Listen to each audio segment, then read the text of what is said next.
backtie play. What's the highest? The helper. If I can't get my plots there, am I out on me, where we're just having fun? Good luck when you have anger. I do all my cleanup stuff myself. If he disobeyed plots in that drive, which he did, I'm going to get on to you. That's it's in a high drive, but not as high as the helper. So I see people that can't have their dog obey there, and I'm like, you're asking them to obey with me. Now their blood's really up, because now it's more aggression. So if you decide to go this route of backtie play, you make everything super high. So you can make good barking, you can work on gripping, you can work on outing, you can work on plots, you can work on sit, help her step in, sit, help her step back, so he gets used to these words, even though it's you. You can do it with a ball, you can do it with a tug. Always mix your favorite toy that brings the highest drive? No, I mix up, like I could have done it with that Jolly Ball.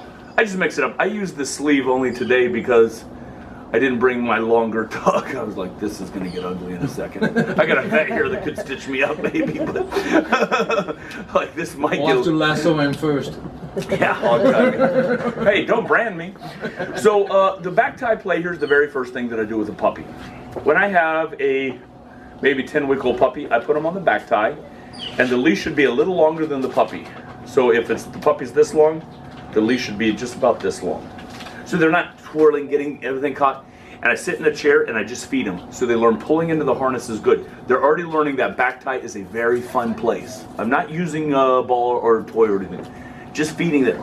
And then, when the puppy's 12 weeks old, I have the food here so he's really stretching. If I get a frustration bark, ruff, the food moves. Notice I didn't give him the food on a bark. Barking makes movement. So the puppy barks because he's frustrated. He's like, ruff, a little bark, I move it. Ruff, I move it.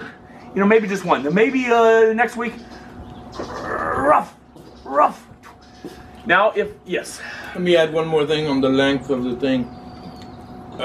That way also they don't have enough room to get some momentum and then jar themselves. Yeah, they can't hurt themselves. Hurt the cervicals, because you see that too.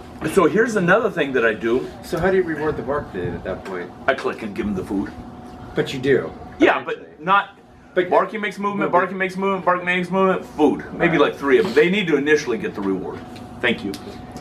If I have a dog that I see I need to make a little bit stronger, because what did I say? I'm a heavy-handed handler. If you are a soft-handed handler, do not do this. But heavier-handed handler, I backtie the puppy on a prong collar. A big prong, so they're digging into the prong. So this discomfort is my friend. It's my friend. It's not bad. But if you're a soft-handed handler, and you're like, I can barely control my dog, why would you do that? I'm like, that would be stupid. I do that because I need to make you pretty tough, because I'm going to get on you sometimes a little harder probably than I should. I mean, that's my weakness. But no one had to tell me he's having fun. That was the drive I'm looking for. That was the energy I'm looking for. And now, in fact, I might do this at my next trial, because I might go to the championships in April, AWDF championships. I might back time for obedience. By the way, this on a side note. Like a pole? Yeah, a pole. Before I come in the stadium. Yeah. Right before I come in the stadium. How you warm up though, you guys, you should always talk to the person you're paired with in the trial, because you probably won't know them. So like I was paired with Beth Bradley in Merced, and I said, I'm going to have my dog Arna bark at me extremely aggressive. Will it bother you if I do it here? And she goes, oh, okay, thank you. Yeah, I'll move over here. So I was letting her know, this will happen. I'm going to have my dog very bark at me aggressively, but it's polite. I don't want to mess up her routine. Yeah. You know, like I want to come, versus me just coming out, and there's no rule against this. It's called etiquette. Me coming out with a whip with my own dog, whoosh, whoosh, where my dog's into me, I might really be screwing up that dog. So there's a polite etiquette, and you're not going to find it on paragraph 3, page 38. It's an etiquette. It's like a polite thing to do. The underlining rule of baseball. What's that? Like the underlining rule of baseball. Yes. There's a lot of underlining rules in golf and baseball.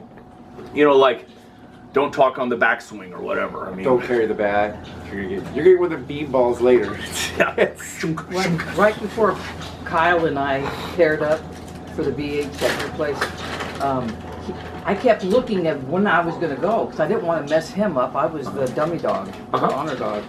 And then Kyle was looking stressed, he approached me and he said, I gotta have you ready by the time I'm ready to go. I'm gonna do this, this, this.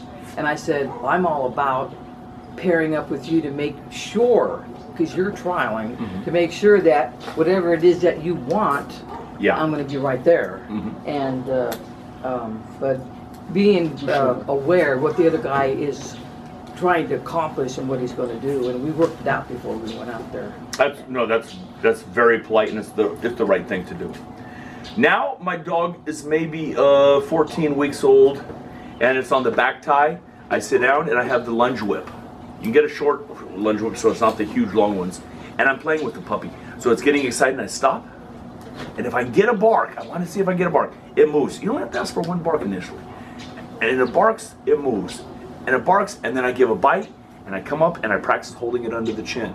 So I'm right here. So the puppy's right here. I'm already working what? Dead prey. I calm down. You can see how I missed this on his foundation. Can you guys see that? He's just crazy. But he didn't learn how to calm down because I didn't get him till he's older.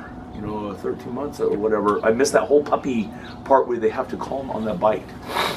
Then he does not calm down. Not saying you could never get that out of you. I'm gonna try. I saw what I need to work on. I haven't worked on it enough. I got to go back and work on it now that trial season's over. No, there's things I even saw. So you could bring it in. I'll bring it up. I'll get it better. But since it's that guy just has so much hate in his heart. I mean, that dog just, not towards me. He just wants to fight. And you should see him want to help her. Holy shit. Oh, it's great. No, I love it. It's a good problem. But then I will go to a tug. Maybe when they're 6 months old, after the teething period, I'll go to a tug and let them bite and play with them with that. This is where I teach everything myself. That's back tie play for me, you guys. And what else does it do? It builds relationship. That's depositing in the checking account. I already know I'm going to withdraw. How? Sit, foos, look, whatever. I'm going to have all my negative commands that I'm going to use right here when they're young. They just learn the back tie's good. Since I do a forced retrieve, usually when they're about 2, I put them on the back tie. The back tie has always been a fun place, so they don't mind going to the back tie and doing a forced retrieve because that's always been fun their whole life. Any questions on back tie? Does anybody want to do that, like instead of an obedience session, you say, I want to play with my dog and learn how to play, because you want to do that? Not all three, but the one today. Yep. Because I want you guys to get good at that, because we can do sit, foos, and all that, but we've gone over that, off-center jumping. If you want to work on, I'm here, whatever you want to work on. But this is something I see people do not know how to play. They do not know how to play with their dog, and they become boring. So they have this metronome. You never see a rabbit like this. Make it fun. Hey! So the dog's like a lot. What do predators like? Movement. Yeah. Predators love movement. That's a predatory response. All right. Paul, you want to do back tie? Or do you want to